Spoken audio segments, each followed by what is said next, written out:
Ford F-150 is by far America's most beloved vehicle, and it's not even close. We're talking about a truck that has outsold every single sedan, every SUV, and every crossover in the country for over 4 decades in a row. So the real question is why? Why does one truck keep winning like this while entire car companies rise and fall around it? Today we're breaking down exactly what makes the F-150 and the wider Ford F-Series family it belongs to basically untouchable. Let's get the numbers out of the way because they're genuinely staggering. Ford has sold more than 42 million F-Series trucks since the nameplate first launched back in 1948. The F-Series became America's best-selling truck in 1977 and has held that title every single year since, which puts the streak somewhere around 48 years and counting. On top of that, it's been the best-selling vehicle overall in the entire country since 1985. Think about that for a second. Multiple recessions, multiple gas price crises, the rise of SUVs, the rise of electric cars, entire car companies rising and falling, and through all of it, this one truck just kept winning. In 2018, annual F-Series sales peaked at over 900,000 units in a single year. And even now, in an era where the market is more fragmented than ever with Tesla, hybrids, and dozens of new competitors, Ford still closed out 2025 with over 828,000 F-Series trucks sold. That's not a fluke. That's a pattern that's lasted longer than most car brands have even existed. So why does the F-150 dominate like this? The first big reason is that it sits perfectly at the intersection of work and lifestyle. This truck was built for contractors, farmers, and tradespeople who genuinely need towing capacity, payload capacity, and durability every single day on the job. But somewhere along the way, it also became a status symbol and a family vehicle for people who never haul anything heavier than groceries and a couple of kids. Ford figured out how to build one platform that convincingly serves both of those completely different customers, and that's an incredibly hard thing to pull off. You've got stripped-down work trucks on one end and fully loaded platinum and limited trims with massaging leather seats and 12-inch infotainment screens on the other end, all riding on the same bones. The second reason is the sheer breadth of the lineup. When people say F-150, they usually mean the standard half-ton pickup, but the F-Series umbrella covers way more than that.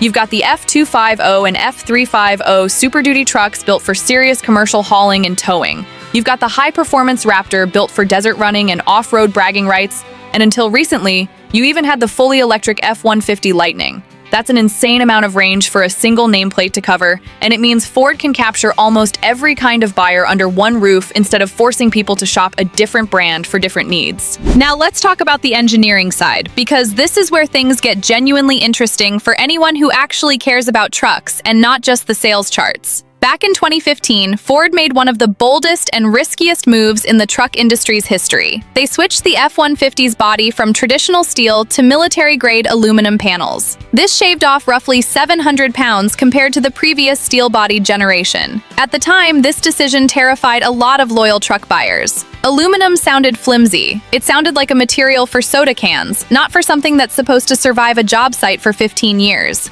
Traditional truck owners were skeptical, dealers were nervous, and competitors like Ram leaned hard into ads mocking the idea. But Ford pushed forward, ran extensive durability testing, and ran marketing campaigns specifically designed to prove the aluminum body could take a beating just like steel could. It worked.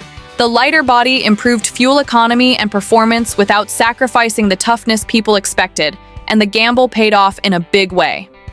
The third piece of the puzzle is constant reinvention. Ford doesn't just let the F-150 coast on its reputation. Every generation brings something new to keep people paying attention.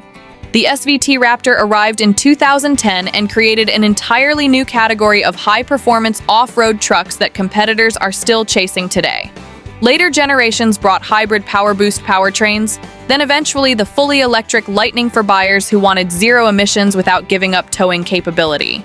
Technology packages like Blue Cruise hands-free highway driving and massive touchscreen infotainment systems have turned what used to be a bare-bones work vehicle into something that can genuinely compete with luxury SUVs on comfort and tech. It's also worth mentioning the competition, because the F-150 doesn't win by default. The Chevrolet Silverado is right there fighting for the same customers with lifetime sales north of 17 million units, and it's a genuinely excellent truck in its own right. Ram trucks have their own loyal fan base too, especially among people who prioritize ride quality and interior refinement. But when the yearly sales numbers get tallied up, Ford consistently comes out on top, And it's not just by a little. We're talking about a gap of tens of thousands of units most years, sometimes more. There's also something deeper going on here that's worth thinking about, which is what this truck actually represents culturally. The F-150 isn't just a vehicle. It's become shorthand for a certain version of American identity, built around self-reliance, hard work, and getting things done. Ford leaned into this hard with campaigns built around phrases like "Built Ford Tough," and it clearly resonated because the brand loyalty around this truck runs incredibly deep. People don't just buy an F-150, plenty of them buy their second, third, and fourth one from the same dealership over decades. That kind of repeat customer base is basically impossible to build without a genuinely reliable product behind the marketing. So where does this leave us heading into the next few years? The market is shifting fast. Electric trucks are still finding their footing, and buyer habits are changing as prices climb across the entire auto industry. Even Ford has seen some softening in F-Series sales through the first half of 2026 compared to the year before.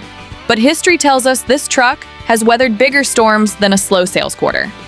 Oil embargoes, recessions, the SUV boom, the crossover boom, none of it managed to knock the F-150 off the top spot for more than 4 decades.